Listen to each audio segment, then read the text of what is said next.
Israel के हमलों के बाद अमेरिका का भी एक्शन देखने को मिल रहा है। ये एक्शन क्या है? मिडिल ईस्ट में 20 F-16 फाइटर जेट भेजे हैं। जर्मनी के स्पैन-हार्लेम एयरबेस से ये विमान भेजे गए हैं। यूएस सेंट्रल कमांड का ये बड़ा ऐलान है। इजराइल पर ईरान से पलटवार की आशंका है।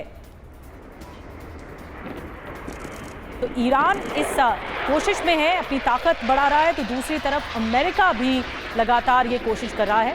मिडिल ईस्ट में जिस तरह से ताकत बढ़ाने की कोशिश हुई है, इजराइल पर ईरान से पलटवार की अब आशंका बढ़ गई है।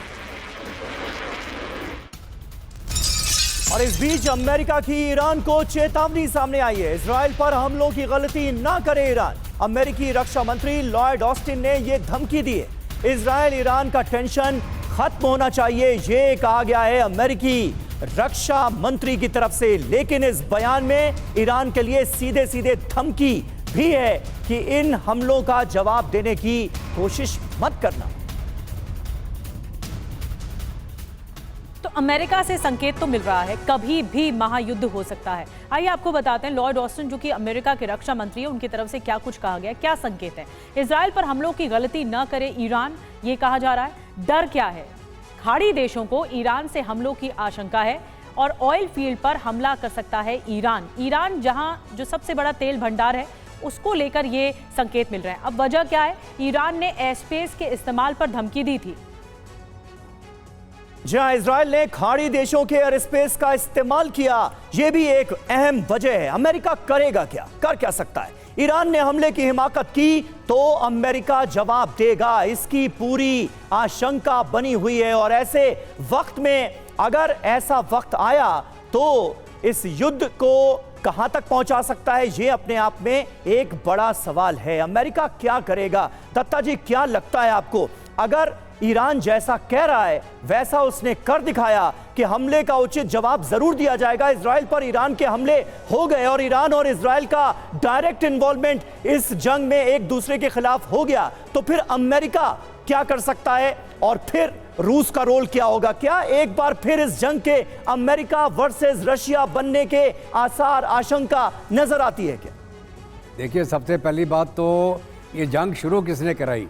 ये ईरान और ईरान की प्रॉक्सीज द्वारा जो 7 अक्टूबर का हमला हुआ, उसके बाद हमास का जो कार्रवाई थी, फिर हिजबुल्लाह ने रॉकेट दागने शुरू कर दिया 8 अक्टूबर 2023 के बाद।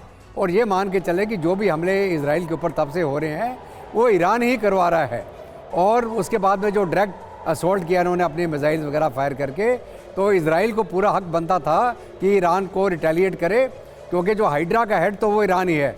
उसके प्रॉक्सीज के जो हाथ पैर हैं उनको भी काट रहा है और उसके हेड को भी वार्न किया है कि आप अगर ये लगातार करते रहेंगे तो हम हमला करेंगे। अभी अगर ईरान काउंटर करता है इस हमले के बाद और वो उन जगह को टारगेट करता है कि जिन्होंने ओवर फ्लाइट की परमिशन दी, चाहे सऊदी अरब हो, जॉर्डन हो, तो फिर क्या होगा? जंग एस्केलेट हो जाएगी। उसके अंदर अमेरिका भी शामिल हो जाएगा, क्योंकि उन्होंने ऑलरेडी वार्न किया ईरान को कि आप ये कोई भी कार्रवाई नहीं करेंगे जहाँ पर कि आप ऑयल इंस्टॉलेशन को टारगेट करें, तो फिर आपके ऊपर रिटेलिएशन हो जाएगा।